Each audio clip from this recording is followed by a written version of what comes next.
الحمد لله والصلاة والسلام على رسول الله. قال الله تبارك وتعالى في محكم كتابه وهو أصدق القائلين: أعوذ بالله من الشيطان الرجيم. بسم الله الرحمن الرحيم. إنهم فتية آمنوا بربهم وزدناهم هدى.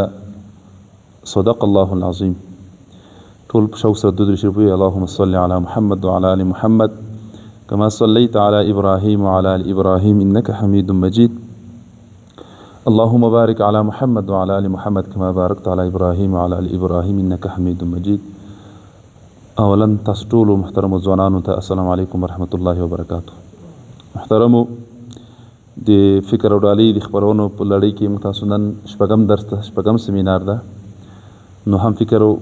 کوي کړئ، هم ډالۍ ترلاسه کوي. اخر کې ان شاء الله بیا امتحانونه وي، امتحان کې او لمرته به کمپیوټر هم جایزه کې ورکول کیږي. مخکې مې یادونه کړې وه. په دې خاطر ځوانان تشویق سي، په شوق سره درسونه واوري، هم حضوري راځي هم انلاین واوري. ډېر مهم درس نن آخر کې وخت یو بل څه مو ته اضافه کو چې ابسټین کا زیاده جپری ابسټین. شپږم درس کې د رښتینی مسلمان ځوان صفات او مسؤلیتونه یې څه دي. یعنې اول قوي ایمان عقیده لرل، دویم خالص د الله بندگی، او دریم نیک اخلاق او ښه شخصیت، څلورم علم او بصیرت لرل، پنځم د امت درد، غیرت او جهادي روحیه، او شپږم د وخت ارزښت پیژندل. په دې هرو کې لږ څه بحث هم کوو، او اخر کې ان شاء الله بیا نو که وخت وو هغه د ابسټین قضیه یې باندې هم بحث وکړو چې دا څوک وو او دا څنګه د موساد لخوا د صهیونیزم او د بنسټ لخوا روزل سوی وو. محترمو روزه اول دې ته د رښتیني مسلمان ځوان صفات باید څه وي. یو مبارز ځوان، فکري ځوان، عقیدوي ځوان نن سبا وخت کې بیا خصوصا کوم صفات باید ولري، کومې ځانګړنې باید ولري،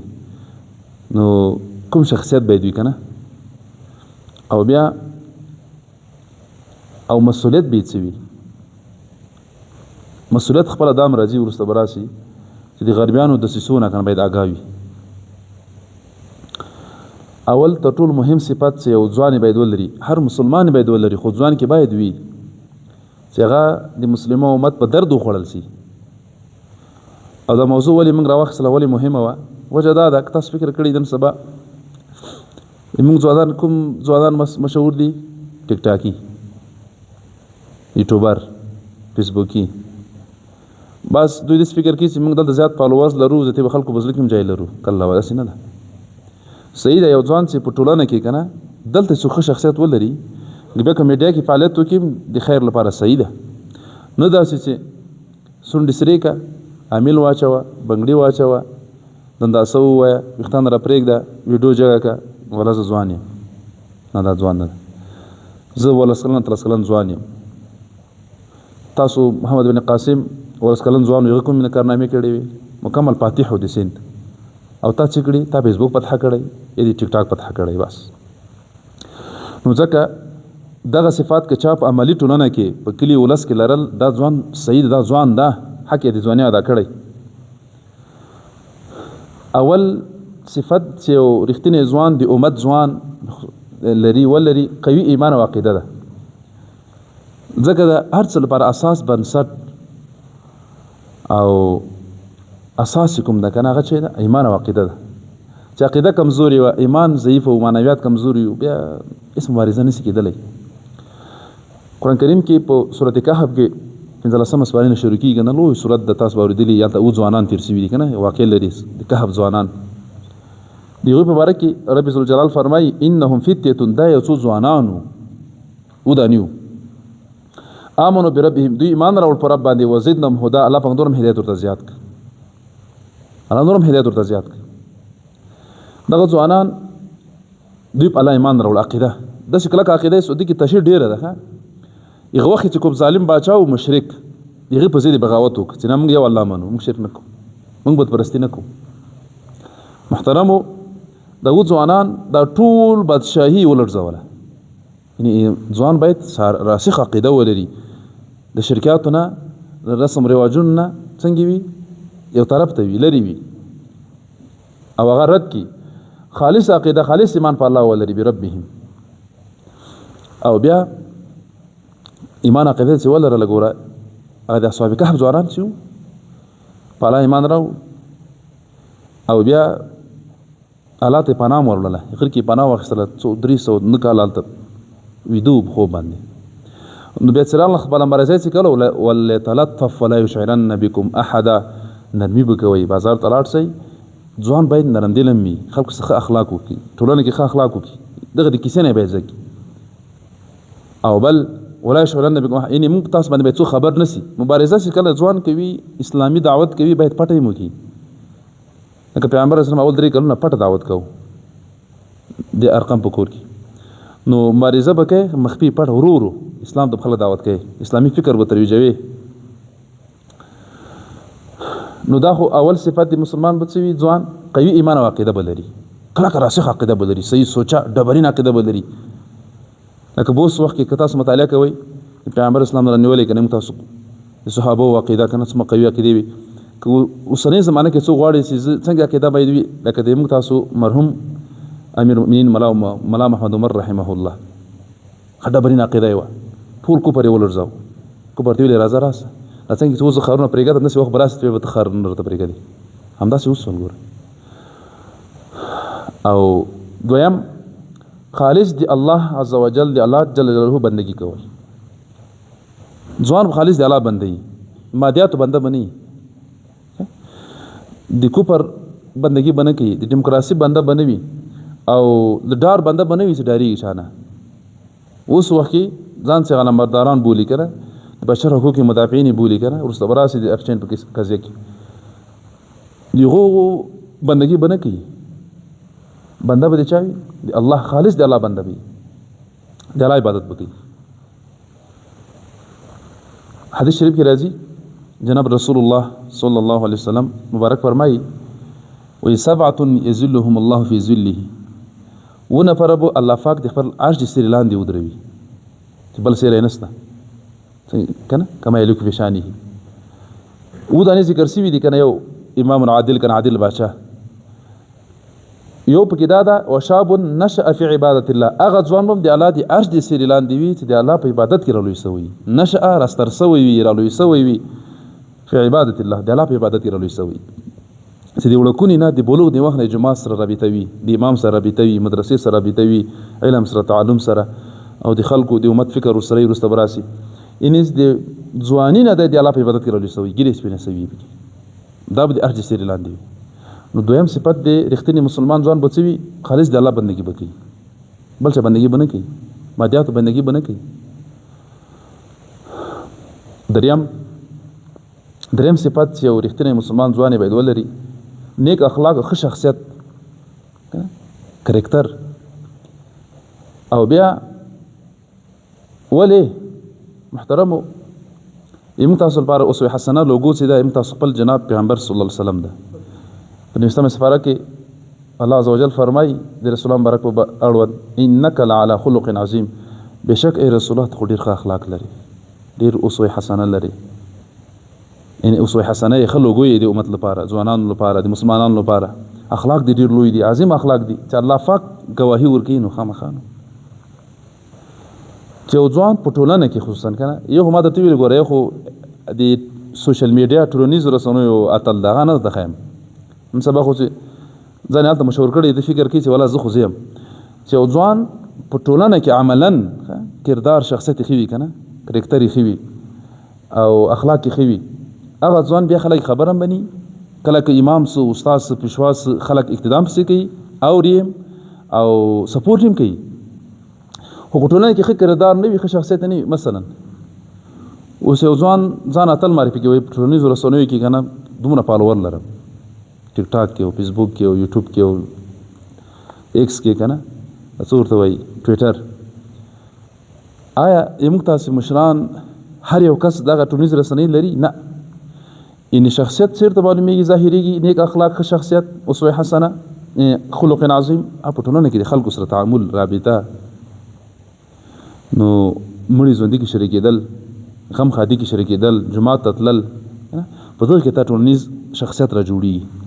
نو تاسو دلته شخصیت را جوړ کې اخلاق دې نیک وي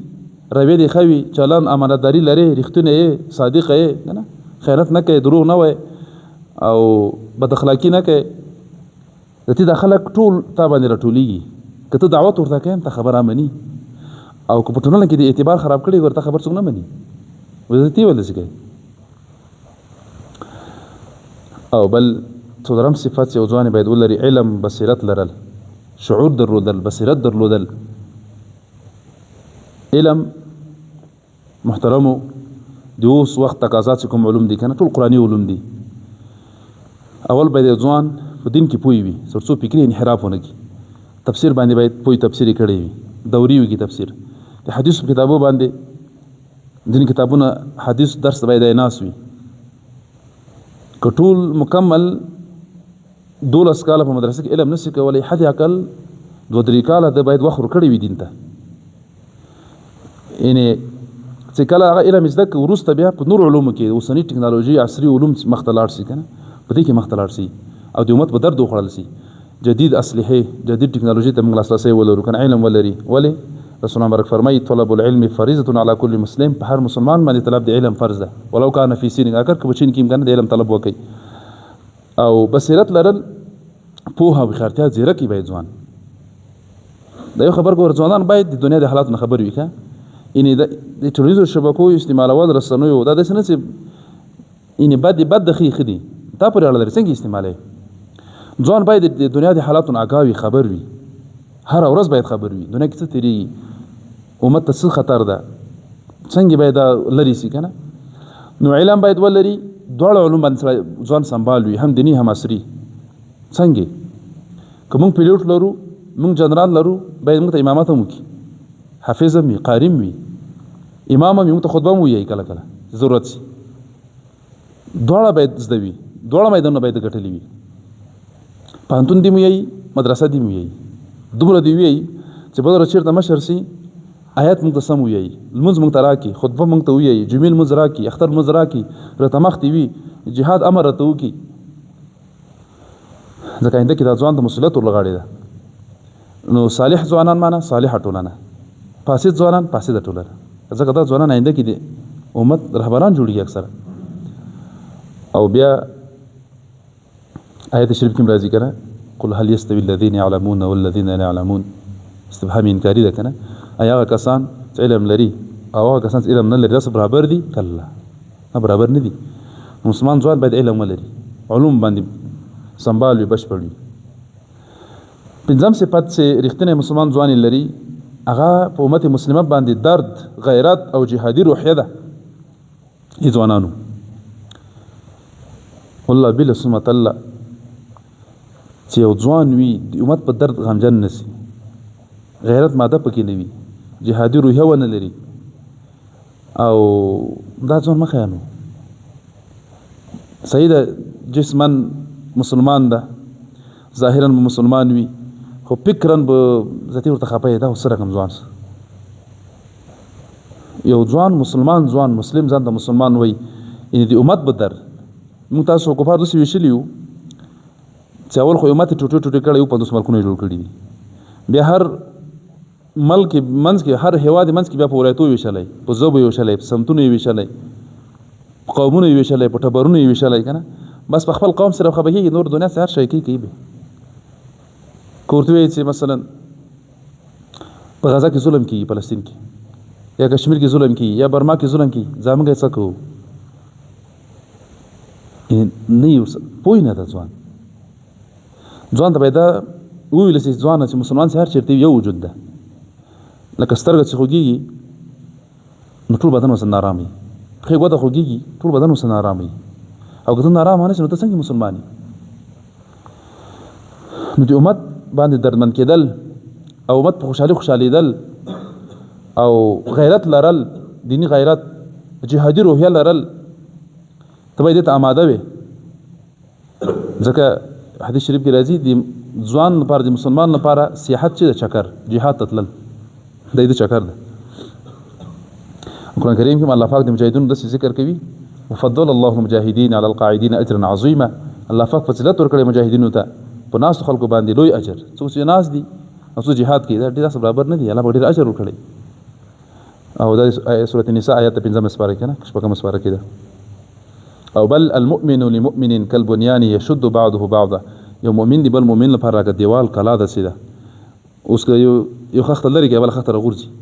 یا چې وخت کې نه دی بل خخت نسې کې خولای یو خخت بل خخت سین یو بل لپاره دیوال نه دي. مسلمان یو بل در باندې خپسي یو بل خوشالي باید خوشحال سي. دی بل مسلمان درد خپل درد باید وبولي چې کله ضرورت سي الته باید لاړ سي. اوس خو دلیل دا جوړ شوی ده خلک څه وایي نه ولا جهاد نه سوتللی کاروبار به پاتې شي نه ولا جهاد نه سوتللی ولا لویه مدرسه چلوم که نه مدرسه به پاتې شي. اول موږ د نیول ټول ګرم یو ملامت یو که نه او ولا خو بیا نړیوال اړیکې خرابېږي اړیکې به خرابې شي د ملکونو سره او نور ډېر بهانې دي که نه چې دا ناسې شیطاني وسوسې دي که نه. نو امت در باندې به سړی غمجن کېږي. دا د ځوان یو صفت به وي او یو ته به حل لارې لټوي څه وکړو خاص یې د جهاد ته نسې ورتللی مشکلات دي لارې بندې دي نورې ستونزې دي که نه. دعا خو ورته وکړه ملاتړ خو یې وکړه یو خبره خو وکړه فکري جهاد خو وکړه مالي خو وکړه. جاهد الكفار والمنافقین که نه جاهد نو مشرکین والمنافقین څنګه راځي بأموالهم والسنتهم په مالونو باندې جهاد ورسره وکړي په ژبو باندې جهاد ورسره وکړي مشرکین سره منافقین سره. او بل شپږم د وخت ارزښت پیژندل که نه د ټایم از ګولډ. خو زه وایم چې نه دا مشهوره ده چې وخت سره زر دي که نه سره زر نه هم زیات ارزښت لري ځکه سره زر بیا هم په پیسو خرڅېږي. وخت د هر څه نه مهم ده. د وخت ارزښت پیژندل یو ځوان باید د وخت ارزښت وپېژني تقسیم اوقات ځان ته جوړ کړي سکیجول ټایم ټیبل زه باید څه وکړم 5 وخته لمونځ او د الله سره اړیکه ذکر اذکار تلاوت د امت د اصلاح فکر د ځوانانو د اصلاح فکر چې چېرته ځوانان راجمع کړم که نه. اوس ځوانان راجمع شي بله پلان کای ګیم یې ډاونلوډ کړی راځه که نه ولا دا ټیک ټاک مې جوړ کړ ګیم دا ټیک ټاک ده. امت ځوان باید داسې وي چې ځوان راجمع کړي راځي فکر ورکړه ورته دا ابتدایي شان نه شروع کړه لمونځ یې څنګه دی جومات ته ځي فکر دې څنګه جوړ ده امت په غم خبر یې عینک د پلان څه ده څومره زده کړې دې کړي دي قرآن کریم دې زده ده ترجمه دې زده ده حدیث دې زده دي خپل پیغمبر پیژنې د پیغمبر اسلام ځان دې مطالعه کړی آینده کې څه پلان لري. امت نه خبرې چې کوم مشکلات ورته متوجه دي کفار څه کوي موږ څه کوو کفار مخامخ راځي موږ باندې موږ وزني او موږ ته په ګیم کې وزنو. د وخت ارزښت به پیژنې ځکه قرآن کریم کې درسمه سپاره کې څنګه راځي والعصر الله قسم کې په زمانه په وخت په مازدیګر په وخت یا په زمانه ان الانسان لفی خسر د انسان په تاوان کې د سراسر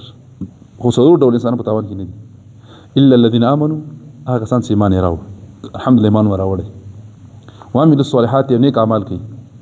چې کوم کړي الله دې قبول کړي آینده کې د الله توفیق راکړي نیک اعمال. او دریم وتواصوا بالحق دې حق توصیه کوي نصیحت کوي حق خبر باندې وتواصوا بالصبر او د صبر توصیه کوي. نو په دې کته مبارزه کې تاسو مشکلات او مواجهګي د کورنۍ لخوا د خپل خپلوانو لخوا کنه بدرت بدرته وای او نو ته به دې باندې صبر کې د مشکلاتو باندې. او حدیث شریف کې راځي نعمتان مغبون فيهما كثير من الناس الصحة والفراغ. دوه د نعمتونو دي کنه خلک تر غافل دي ډیر خلک یو روغ صحت بل فراغت وخت فارغ وخت پری ټایم کنه. رسول الله فرمایي صلی الله علیه وسلم وایي اکثر خلک غافل دي اوس ځوان انرژي لري روغ صحت لري او وخت لري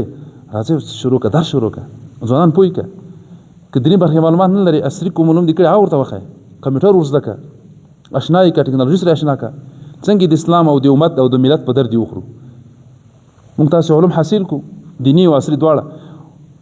صحیح له وظیفه نه پیدا کی خپل یو کار شروع کا یو درس تدریس شروع کا سیمینارونه شروع کا ترڅو امت ته او ملت ته خدمت وکړو عام کی عمومي خپل ملت ته خاصه تو کنه ملت او عامه تو ټول امت ته سره خدمت وکړي. محترمو نو دا خو هغه د اختیاري مسلمان ځوان صفات او مسؤلیتونه یو ته ټول مسؤلیت غټ خو یو د وخت ارزښت پیژندلو غټ مسؤلیت دا د اوس وحي کنه چې د غربیانو د کفارو د سيسون آګاوي دی هغه په ضد خلکو ته افشا کی یو د افشن قضیه ده جیفری افشن دا صرف یو نفر نه ده د تر شا ټول غرب ولاړ ده ټول کفار دې تر شا دي سیستماتیک ډول دا داسې نه ده صرف جیفري اپسټین یا ستویز دا یو سړي دا کارونه کړي نو تاسو په میډیا کې اورېدلي وي که نه جیفري اپسټین د کاسې ډېر روان د پایین راوتلي که نه دا څوک د لږ معلومات په دې باره کې درکړم چې وخت ډېر ونه نیول شي بیا به دې باندې مستقله موضوع ما په نظر کې نیولې انشاءالله چې د کفارو اخلاقي او جنگي جرایم د باندې بیا موضوع انشاءالله یو درس ورکوو خو دغه اپسټین تاسو وپېژنئ دا څوک و محترمو جیفري اپسټین دا د صهیونیزم مانوسي یا سیهونیست فکر کنه چې کوم رژیم ده او چې د یهودانو حکومت ته مخ ته ولي د دغو لخوا روزل سوی یو کس سیهونیست رژیم لخوا د یهودانو لخوا په ساده اصطلاح دا په 1953 کې پیدا سوی د امریکا کې او په 1970 کې په یو ښوونځي کې استاد او د خپل دوه وړتیا نه لرله د ریاضي استاد څخه یو نفر لخوا ډونالډ بار نومې د څه نومې دا نومونه یې بزنه خلم لنډ به تر تېر سو نو په زور همدلته خپل د استفاده باندې د زور نه دلته کې استاد محترم په نیویارک کې یو کوڅه ده که نه وال سټریټ ورته وایي که نه نو دا هلته نو د کار شروع که په اسلام کې تاسې مزاربت ورته وایو پیسې به یې دوې کار به بل چا ورته کوو پارټنر څه چا سره کار یې کوو ډېر زر میلیونر 600 میلیونه ډالر سرمایه پیدا کړله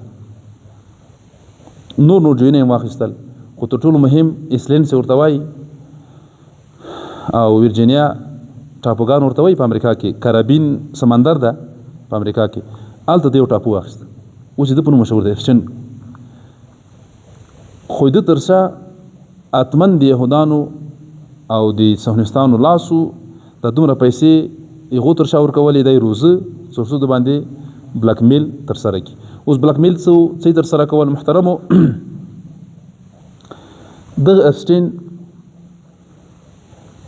د صهیونیست رژیم لخوا چې د باندې تقریبا په 80 لکه یعنې په 8 میلیونه ډالر باندې جزیره واخیستله کرابین سمندر کې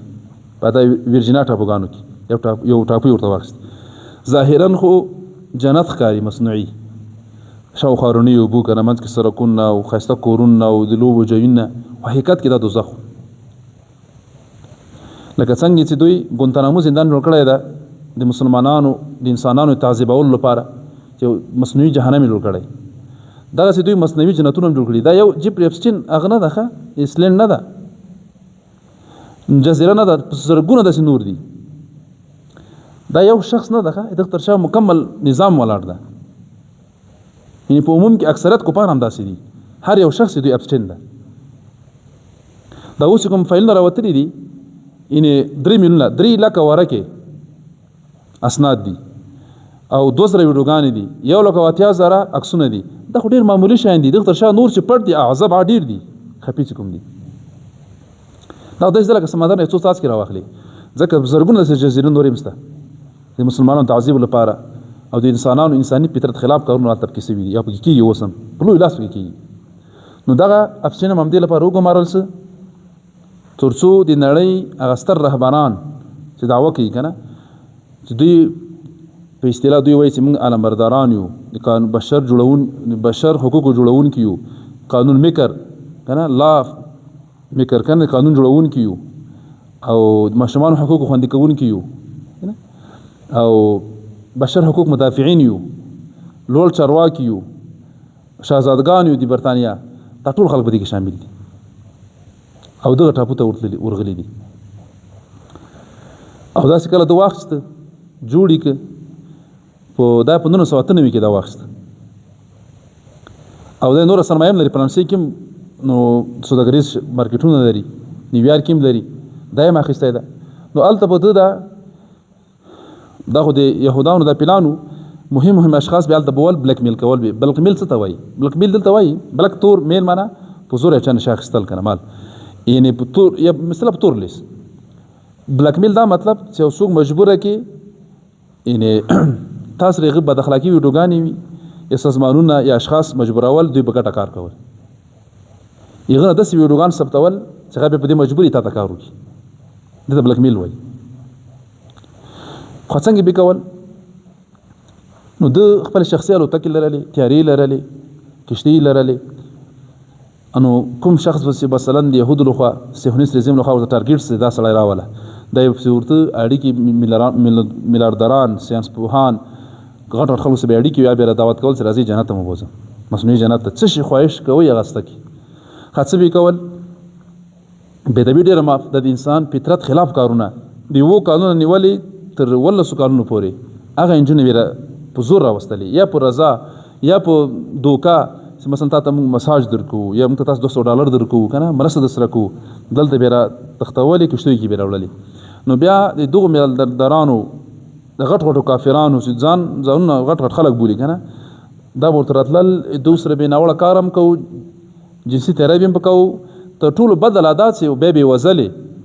او دوی کوم مراسم دي تلمود مونم کنه منسوخ شوی تلمود دی يهودانو به به کله وزلې به به کباب تر پخاو یا داس دوی ویني بیچ کله وې دا شیطانی انرژي ده او یا داس دوی په ځله مواد ټول دا به خړل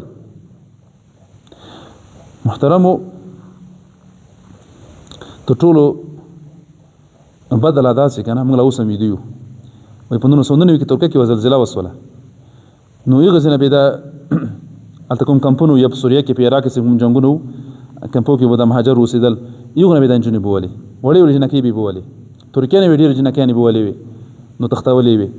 بیا دوی کې به ما ان قتل به چې کوم بو جزاب وي خسته به بوولې ځینې بس ډېر کوشنانه وي به وزلې علال به کړي ذبح به کړي دوی تلمود یو مراسم تر سره کوي شیطانی مراسم دي به به غو وزلې ټوک ټوک به کړي کلمې به تر وباسلې هاوینه بیچ کله او دغه به خوند اخیسته د امریکا تیر اوباما نه مخکې یو باچا تیر سوی جو دبليو بوش کنه خنزیر وې د په مخ کې ونه پر حلال ک جنسي درایم ورسره وک به ټوک ټوک کې مکه مې او د کلمین تر وباسلې پس له موادم تر وخړل او موږ ته ویل چې افغانستان ته تمدن راوړم سیولایزیشن راوړم دلته راغلی شل کال موږ بمبار کړ ان ځینې خلک بیا دا کوم چې د غربیانو متاثر دي دیموکراسي نه وایي نه جرم خو پردي د جپریپشن ظلم کړی دا ګوره جرم صحیح ده پردي ده مسلمان هم ظلم کېدلی شي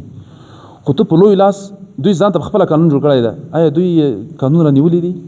دغه دا ټرمپ چې اوس د امریکا بادشاه ده پکې شامل ده اته واري په شخصي الوتکې دغه سیمې ته سفر کړی ده دغه جزیرې ته څوک څه ورته ویلی شي راویني شي شهزادګان د برطانیا دغه ایلان ماسک ټول خلک یې ډېر مالدار د نړۍ میلیونر دا اول نمبر تا څوک رانیولی شي دغه جزیرې ته ورغلی ولې څوک نه رانیسي نو دوی تر شا ټول مکمل یعنی غربیان هلته قانون عدالت نسته څوک چې لوړ خلک دي میلیونران دي بادشاهان دي معینان دي وزیران دي هغه څوک نه شي ویلی نو ځکه اسلام فطري دین ده اسلام د عدل دین ده چې هر څوک خطا وکړي دا نیول کېږي او په دغه دنیا هم سزا ویني حدود دي تعزیرات دي آخرت کې هسې سزا شته نو دوی په عام اسلام دوی کې خو د زنا لواته د عامه خبره ده خو داسې غیر فطري عمل وکالو اتو کالو نو کا لس کالو دا دوی کې ګوره بده ده چې انسان یو دغه حتی که دغه جزیرې ته حیوان ورولې حیوان به خپل حیوانات شکر وباسي دا څه کېږي دا څه روان دي دوی صهیونستان دا ولې دا کار کوي دا یو خبره زده کوي صهیونستان یا د یهودانو ملاتړ کوونکي خپل یهودان دا یو رژیم ده یو فکر دی ایډیالوژي ده سیاسي حرکت ده او ژبنی افراطي دین په نامه یو حرکت د صهیونیست ده وپېژنئ ښه د یهودان د اسرائیل خپل یو صهیونیستي رژیم ده دوی څو هدف لري اول دا ده چې د نړۍ د ټولو سیمو نه یهودان راجمع کړي فلسطین ته راولي بیت المقدس ته دویم دوی غواړي په ټوله دنیا باندې دوی څوک حاکمیت وکړي دنیا د دوی غلام وي دوی باید بچیان وي ځکه دوی وایي چې موږ ډېر محترم خلک یو یهودان موږ وایي نحن ابناء الله واحباه موږ د الله زمن یو د الله دوستان یو باید نور خلک د موږ تاثیر ومني موږ به شی ومني بل دوی په خپل بیرغ کې دوه شنه کرښې لري فرات او نیل سیند ښیي یعنی اسرائیل کبرا من الفرات الى النیل دوی وایي چې ګریټ اسرائیل کنه ګریټست اسرائیل دوی وایي د سعودي خیبر دغه موږ په زور سره سیو بیرته به سعودي مونیسو نیل سیند مصر فرات عراق دا ټول موږ سیمې دي باید موږ لوی ګریټ اسرائیل جوړ کړو دا د صهیونستانو غټ هدف ده او تلمود ماسیونی دغه دوی وایي دوی په تلمود کې دا لیکل شوي دي منسوخ تلمود کې وایي په دنیا کې صرف د اوسېدو حق یهودان لري دا نور پیښې انسانان نه دي او دوی په کتاب کې دا لیکل شوي که نابالغه جلکۍ باندې یو یهودي تیری وکړي جنسي تیری دا زنا نه حسابېږي دا ټول حیوانات دي چې دا خلک حتی سوچ کوئ چا داسې دا عقیده ورکړل شوي وي که نه په کتابو کې دا ورته لیکل شوي وي او دغه د صهیونیست اساس هم یو ډاکټر څه نومیږي هغه هرګز په نوم د څه په نوم د هغې اساس ورته ایښی ده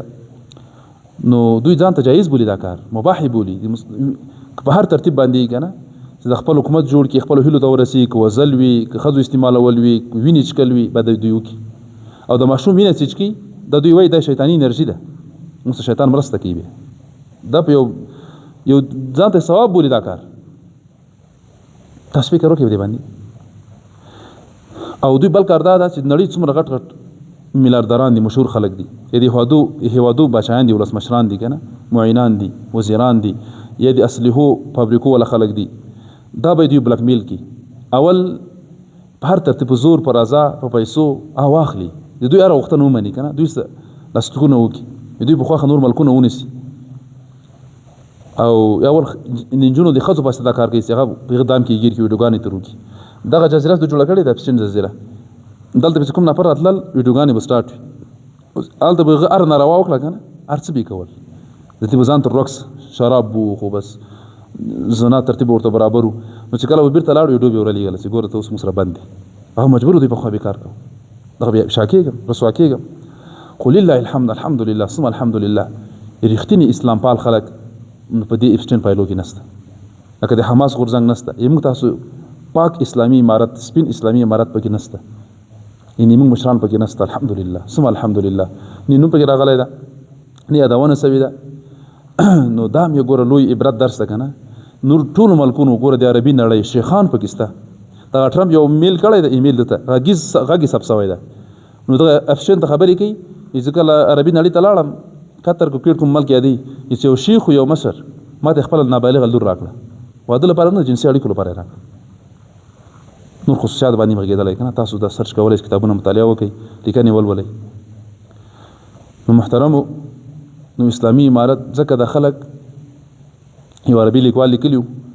وي په تیږو زمانه کې اوسېږو خو چې په سکون په آرام باندې یو نه دغه ټکنالوژي په زمانه کې داسې بې عزته یو داسې بد اخلاقیانې کېږي د فطرت خلاف کارونه کېږي خیر د ساده ژوند دی وکړو تیږو زمانه کې دی اوسېږو خیمه کې دی اوسېږو دوی اوس ځانونه ماډرن بولي موږ داسې خلک هم یې که نه اروپا او امریکا ټول رخصې دي که نه خو اصل کې هلته د انساني جنازه وتلې ده موږ تاسې په جهاد کوو اول به دوی د انسانیت نه د حیوانت نه انسانیت ته راوړو اول اسلام پرېږدو اسلام نه ورته بیانو او اول دوی حیوانت ته اوښتي دي ځکه څوک چې قانون ونه لري اسلام ته تابع نه هغه به حیوانت ته وړي اول به دوی حیوانت انسانیت نه راوړو چې هیومن چې انسان سي هغه نه بعد به اسلام ورته رسو نو دو خلکو سره جهاد په ژبه ونه غږېږي که نه دا په بله ژبه نه پوهېږي دا خلک ټول دغسې دي یو اپشن نه د هر یو اکثریت کفار هم داسې دي که ځکه نور څه خو نشته هغه ځانونه خلاص بولي هر یو کار یو چې موږ ته روا ده جایز ده نو محترمو کې نور هم خبرې شته دومره به بس وي موږ تاسې موضوع رښتینې مسلمان ځوان صفات او مسؤلیتونه غټ مسؤلیت دا ده نن سبا نو د امت په در باندې غمجن سي غیرت جهادي روحیه ولري او د دنیا نه آګاه اوسېږي علوم خپل کړي علوم ووایي د خپل اسلامي امت او د خپل ملت خدمت وکړي او د اسلامي نظام ملاتړ وکړي او داسې مشرانو الحمدلله پاک مشران لرو نو دغه قاضیان مې چې ولدله که نه نور مې د خپلو مشرانو ته دعاګانې وکړې څه پاک مشران الله راکړي لکه ملایکې کسان د بلا تشبیه موږ تاسو مشر شیخ صاحب وګورئ که نه یعنې خلک موږ تاسو په خپلو کسانو څه غږېږي دغه دنیا تر پاتې ده ولې د ظاهر مادیات هغو برابر دي لږ څه پیسې عزتي خلک ړانده دي سمون بکمون عمیون دي داسې مه کوئ څو ورځې ژوند د ښې تېر کوي په عزت یې تېر کوي په نور ملکونو کې ولا کوي موږ تاسو عزت وي دلته خپل یو نفر به ووایي چې موږ هلته عزت نشته خو ته به ډیموکراسي فکر لرې ښه فکر به نه لرې راځئ راسئ خپل اسلامي نظام کې خدمت وکئ کار وکئ ملاتړ یې وکئ دعا ورته وکئ داسې جنجالونو نه او داسې هغه نه خو به خلاص یو بې شرمویو نه به خلاص یو الله مو وساته د دې موږ تاسو درس قبول کړي او دا لیکئ حتما انشاءالله امتحان به وي او څو چې انلاین درسونه اوریم او په اخر کې امتحان شته خیر ده که درسونه زیات سولم روزي به امتحان خیر دی روزي نه وروسته واخلو اختر کې خدای کول دعا وکړئ الله ته مونږ راضي شي خدای پاک درسونه قبول کړي ستا رضا لپاره یې وګرځوي علم ته بښنه وکړي الله پاک په فکري انحراف نه وساتي، زموږ عقیدې محفوظ کړي، موږ اسلامي امارت ورته وساتي، عدل سره دوام ورکړي، بقا ورکړي، د اسلامي نظامونه نورو ملکونو ته هم ورسوي. یا الله پاک بې شرمۍ نه مو وساتي، دنیا او آخرت کارونه مو جوړ کړي. وصلی الله تعالی اجمعین برحمتک یا ارحم الراحمین.